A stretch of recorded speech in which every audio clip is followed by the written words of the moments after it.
अत्याचार व अन्य के विरुद्ध देवरी नगर की सड़कों पर उमड़ा जनसैलाब। सागर से देवभूषण दुबे, जिला ब्यूरो प्रमुख।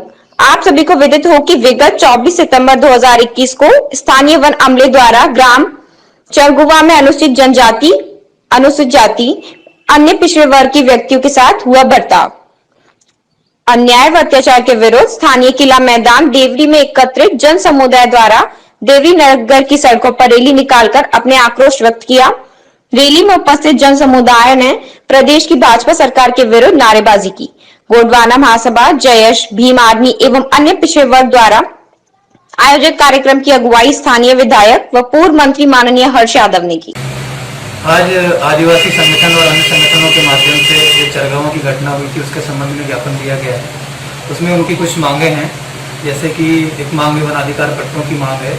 तो हमने ये उनको बोला है कि यदि वो ऑनलाइन आवेदन कर दें, क्योंकि इसकी प्रक्रिया पूर्णतः ऑनलाइन हो गई है, ऑनलाइन आवेदन करा दिए जाएँ। यदि नियमानुसार वो पात्र होंगे तो उनको वनाधिकार पट्टे जरूर दिए जाएंगे।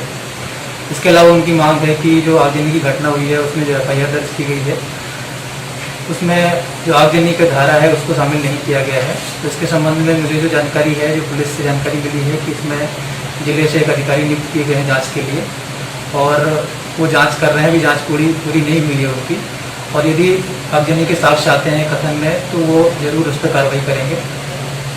एक इनकी मांग है कि जो आर्थिक सहायता दी जाए, तो नियमानुसार वो आवेदन करें, हम उनका परीक्षण करेंगे। यदि किसी प्रावधान के अंतर्गत आर्थिक सहायता दी जा सकती है तो हम जरूर उस पर कार्रवाई करेंगे। संगठन के लोगों ने, भीम आर्मी भी उसमें शामिल है, जय संगठन है, आदिवासी विकास परिषद भी है, OBC क्रांति सेना भी है, कांग्रेस पार्टी भी है। हम लोगों ने एक ट्रेलर दिखाया है और सरकार और प्रशासन को आगाह किया है कि हमारी खामोशी को नजरअंदाज ना करें, वरना अंजाम भुगतने के लिए तैयार रहें। अत्याचार अन्याय की पराकाष्ठा हुई है चरगुवा में। कलेक्टर महोदय उस दिन आए थे, कलेक्टर SP दोनों थे। उन्होंने खुद ने स्वीकार किया है कि अमानवीय घटना है।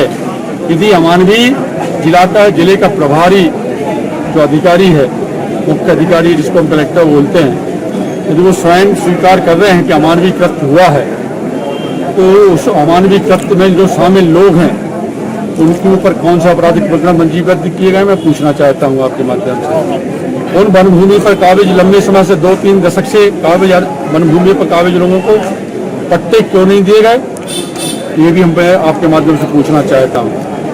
दोनों दो भाइयों का क्या दोष था, उन निर्दोष लोगों का क्या दोष था? कौन से विधान में, संविधान में, बाबा साहब के संविधान में प्रावधान है कि हम आवास जला दें, झोपड़ी जला दें, किसी का आशियाना जला दें? ये किस नियम में वन विभाग को अधिकार शासन ने दिया है, ये भी मैं पूछना चाहता हूँ। जिस तरह का कृत्य भारतीय जनता पार्टी के द्वारा शासन किया गया है मांगों को लेकर के, यदि मांगे तो आगे क्या कदम होगा आप लोग? देखिए, इतना घोर कृत्य यहाँ पे किया जाता है आदिवासी समाज के साथ देवरी ग्राम में, जिस तरीके से उनके घर जलाए जाते हैं, और अभी तक शासन द्वारा सिर्फ आश्वासन ही दिया जा रहा है। और यहाँ पर हजारों की मात्रा में आदिवासी संघ, समस्त संघ यहाँ पे इकट्ठे हैं, सिर्फ इसीलिए कि आज तक सिर्फ यहाँ पे आश्वासन दिया गया है। इतने दिन बीत चुके हैं। अगर हालांकि अभी इन लोगों ने दिन नहीं बताए कितने दिनों में कार्रवाई की जाएगी, लेकिन हमारे हिसाब से हम इनको 10 से 15 दिन की मोहलत दे रहे हैं, 10 से 15 दिन का समय दे रहे हैं कि जल्द से जल्द कोई कार्रवाई की जाए। और अगर कार्रवाई नहीं की जाती है तो इससे दुगनी मात्रा में यहाँ पे लोग इकट्ठे होंगे और एक उग्र आंदोलन होगा। आंदोलन में शामिल हुए, क्या ज्ञापन दिया है? देखिए, चरगुवा में जो 24 तारीख को घटना हुई, 19 दलित और आदिवासी परिवारों के मकान जला दिए गए। उनके लिए कलेक्टर महोदय से जब हमने बात की तो उन्होंने 3 दिन का आश्वासन दिया था कि 3 दिन में इनके विरुद्ध कार्यवाही की जाएगी, परंतु कार्यवाही के नाम पर केवल खानापूर्ति की जा रही है। हमने जो मांग की थी कि सारे आदिवासी परिवारों को पट्टे दिए जाएं, और सबसे मुख्यतः जो मांग की थी कि जिन्होंने मकान में आग लगाई है ऐसे अधिकारियों के विरुद्ध SC/ST एक्ट और आगजनी के मुकदमा दर्ज किया जाए, परंतु ऐसा कुछ नहीं हुआ और न उन परिवारों के लिए किसी प्रकार की मदद दी गई। हमने मांग की थी कि आदिवासियों के लिए पट्टे दिए जाएं और उस पट्टों पर प्रधानमंत्री आवास योजना का लाभ देकर उनको मकान बनाकर दिए जाएं, परंतु 10 दिन बीत जाने के पश्चात भी प्रशासन ने कोई हमारी मांगों पर ध्यान नहीं दिया। उसके विरोध में आज हम SDM महोदय को ज्ञापन देने के लिए आए थे। अपराधियों पर कार्रवाई नहीं होगी तो बीमार में आगे क्या कार्रवाई करेगी? बिल्कुल, यदि अपराधियों पर कार्रवाई नहीं होती और हमारे आदिवासी भाइयों को जमीन के पट्टे नहीं दिए जाते हैं और उनके लिए मकान बनाकर नहीं दिए जाते हैं, तो भीम आर्मी और जयस दोनों, जिनके लिए शिवराज सिंह चौहान कहते हैं कि आतंकवादी और षड्यंत्रकारी संगठन है, हम कहते हैं हम समाज सेवी हैं, और यदि समाज की बात उठाना, अपने अधिकार और हकों के लिए लड़ना आतंकवाद है, तो हाँ, हम हैं आतंकवादी, परंतु हम सांस उसी दिन लेंगे जब हमारे आदिवासी परिवारों के लिए जमीन के पट्टे मुहैया कराए जाएंगे और उन पर मकान बनाकर दिए जाएंगे। और यदि ऐसा नहीं होता है तो भीम आर्मी और जयस मिलकर उग्र आंदोलन करेगी। अभी तो ये सिर्फ टेलर दिखाया है, इसके पश्चात मध्य प्रदेश पूरा आग में जलेगा।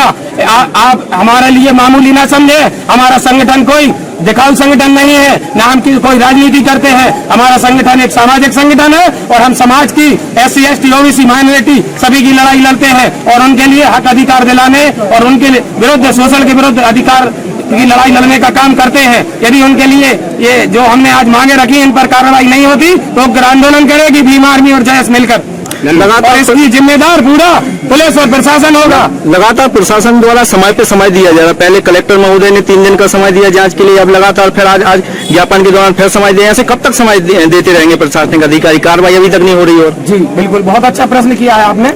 देखिए, हम लोग संविधान को मानने वाले लोग हैं, बाबा साहब और संविधान को मानने वाले लोग हैं। हम संविधान के दायरे में रहकर काम करना चाहते हैं। जब उस दिन कलेक्टर महोदय से बात हुई, उन्होंने 3 दिन का आश्वासन दिया।